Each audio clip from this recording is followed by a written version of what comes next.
ओम शांति।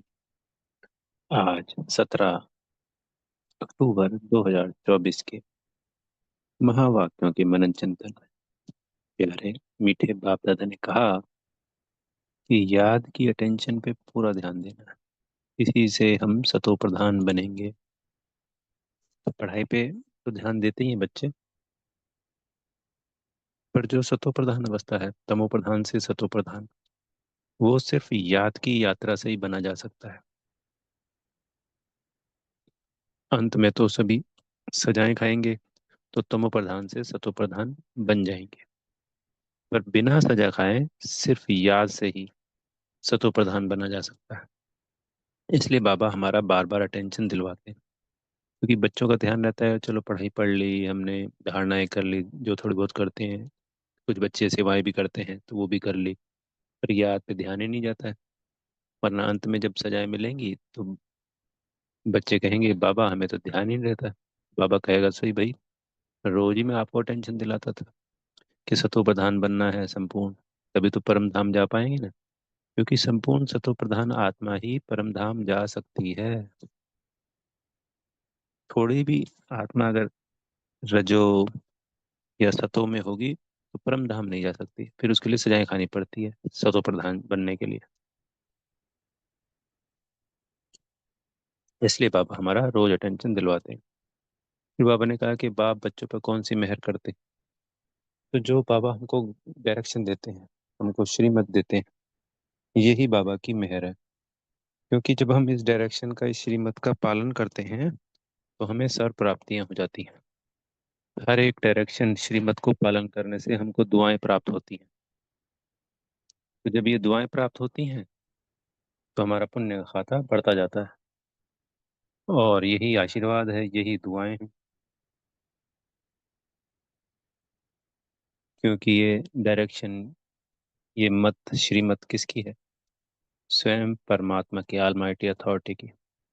उन्होंने कहा कि बैठ जाओ, हलो साकार में है, और बच्चा बैठ गया तो भी उसकी प्राप्तियां असंख्य है कि बाबा के कहने पे बैठ गया। ऐसे उठना बैठना तो कॉमन बात है, पर जब परमात्मा ने कह दिया, प्यारे बाबा ने कह दिया, और तब हमने वो कर दिया, तो वो पुण्य खाता कई गुना बढ़ गया हमारा। तो इसलिए बाबा कहते हैं श्रीमत का पालन करना है। पर बाबा ने आज के जो कहा, आज कहा कि देही अभिमानी बनना है, ये डायरेक्शन पे चलना है।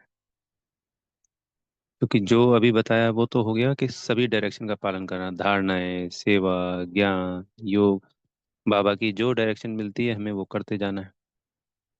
पर अगर हम ये श्रीमत का पालन कर लें, देही अभिमानी बनने का, तो इसके अंदर सब कुछ ही ऑटोमेटिकली आ जाता है।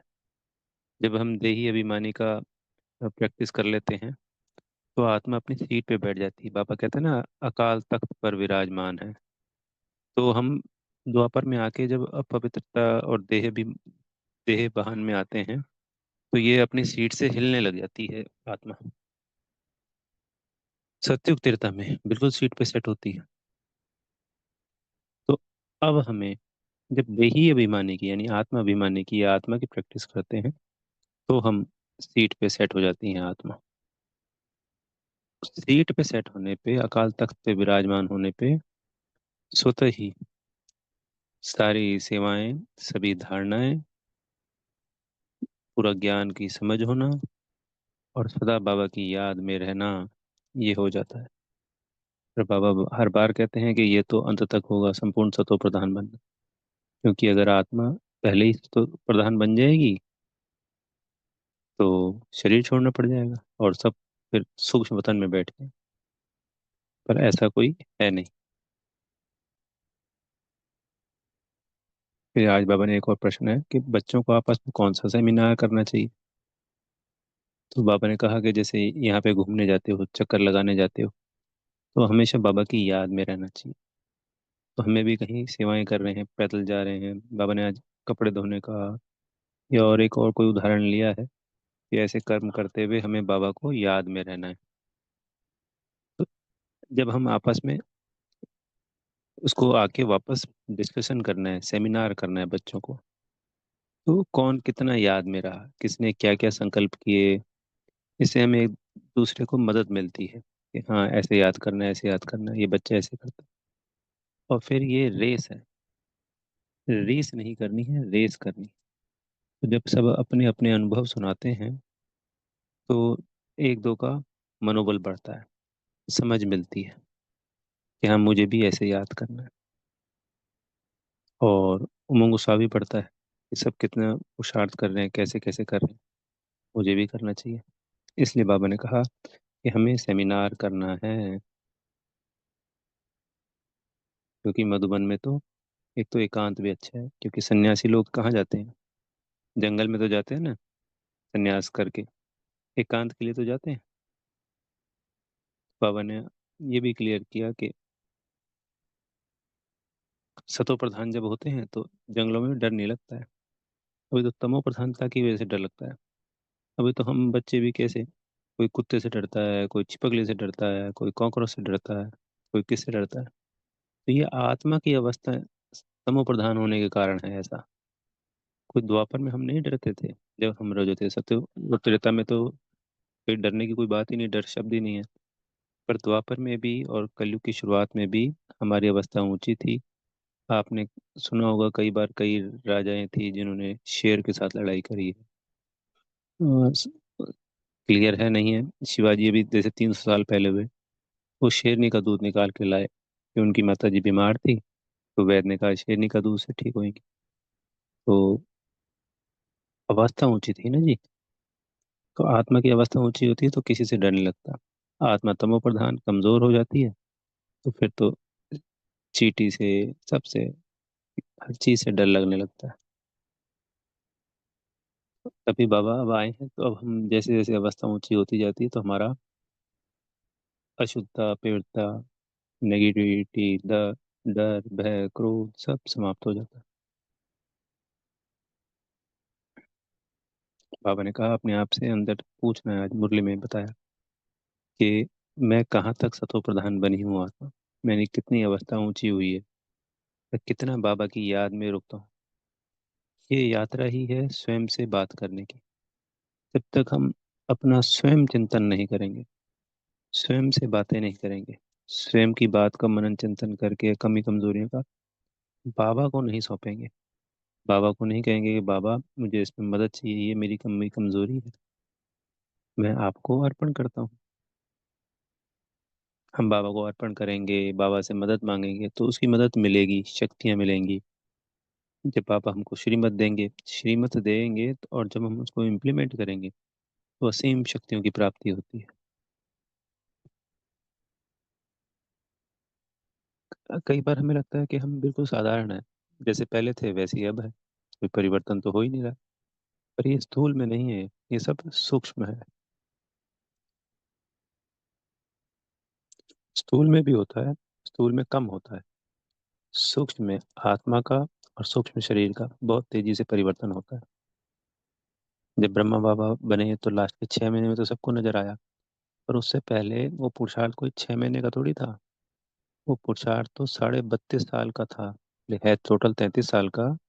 तात्पर्य अगर किसी किसी बच्चों ने अनुभव सुनाया कि ब्रह्मा बाबा 6 महीने पहले ऐसे लग रहे थे, 3 महीने पहले ऐसे लग रहे थे, और बहुत कम बच्चों को पता चला।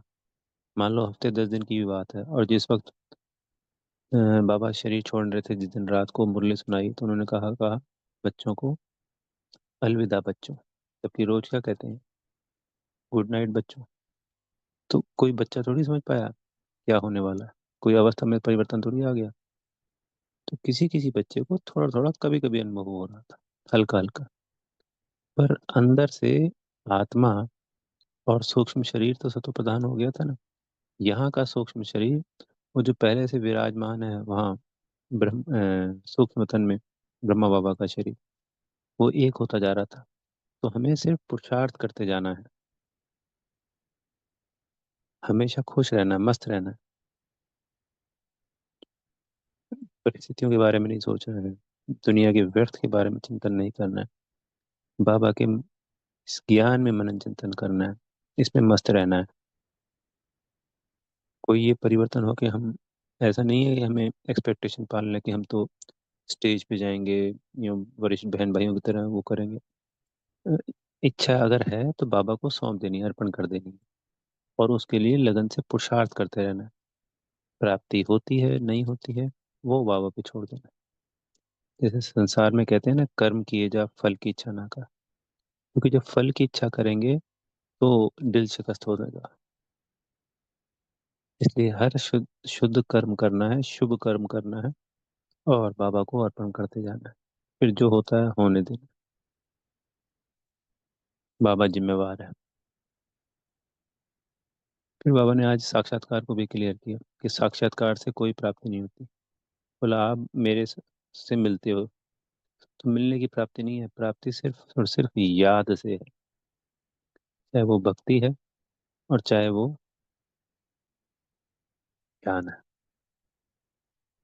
साक्षात्कार का कोई लाभ नहीं है और ना ही आशा है। फिर इच्छा होगी और नहीं होगा तो फिर क्या होगा? व्यर्थ आएगा, दिल शिकस्त होंगे।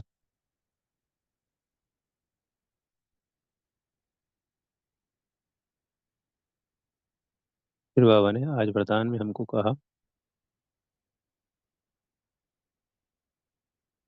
कि कोई भी बात कल्याण की भावना से देखने और सुनने वाले प्रदर्शन मुक्त भाव। तो हमारा संगठन बड़ा होता जाता है, दिन पर दिन बड़ा हो रहा है। अनेकों अनेक आत्माएं जुड़ती रहती हैं। तो जहाँ अनेकों अनेक आत्माएं होती हैं, वहाँ अनेकों अनेक बातें भी होती हैं। तो हमें उन दूसरी बातों पर ध्यान नहीं देना। अपनी सेवा, अपनी धारणा, अपनी याद, इन्हीं पे फोकस रखना। बाबा ने कहा देखते हुए नहीं देखना है, सुनते हुए नहीं सुनना है, यानी इग्नोर कर देना है। पर फिर भी मजबूरी में कभी सुनना पड़ता है, किसी कारण से। तो पहले तो उसको पावरफुल ब्रेक फुल स्टॉप लगाना है।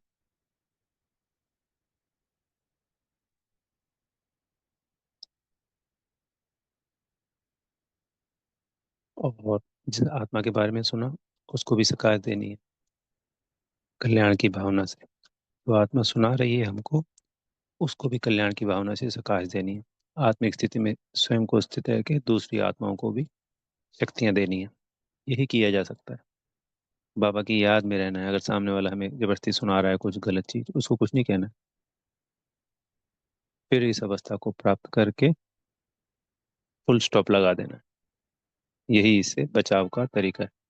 पर उसके डिटेल में नहीं जाना है कभी भी। तो फिर सदा हम आत्मा पर चिंतन से मुक्त रहेंगे। अच्छा। ओम शांति। बेहद का धन्यवाद मेरे प्यारे मीठे बाप दादा जी का। आप सब आत्मा भाइयों का दिल से बहुत बहुत धन्यवाद और बेहद की शुभकामनाएं।